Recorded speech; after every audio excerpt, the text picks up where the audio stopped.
Guys ഇതാണ് ആറ്റിങ്ങൽ കൊട്ടാരം. Guys ഇതാണ് കവാടം. കവാടം എന്ന് വെച്ചാൽ കയറുന്ന സ്ഥലം.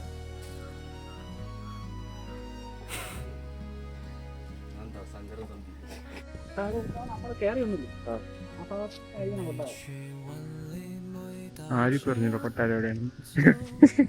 പട്ടിക്കുഞ്ഞുണ്ട് ഗൈസ്, മനുഷ്യനില്ല. എന്നാ മാത്രം ആനയില്ലാത്ത ആനക്കുട്ടി. ലാസ്റ്റ് നമ്മൾ കൊട്ടാരം കണ്ടുപിടിച്ച് ഗൈസ്. നമ്മൾ കയറിയ സ്ഥലത്ത് തന്നെയായിരുന്നു. ഇതാണ് ഗൈസ് കൊട്ടാരം. ഇത് നമ്മൾ തേങ്ങി കൂട്ടിയിട്ടേക്കാണ്. തുറക്കില്ലെന്ന് അറിയാമേ. നിങ്ങളൊക്കെ വരണമെങ്കിൽ കൺഫേം ചെയ്തേക്കാം കേട്ടോ. അവിടെ വലുതായിട്ട് കാണാനൊന്നുമില്ല, അണ്ടർ ഫ്ലോപ്പാണ്. കൊട്ടാരമൊക്കെ ആകെ നശിച്ചു കിടക്കാം. നോക്കാൻ ആരുമില്ല ഇവിടെ.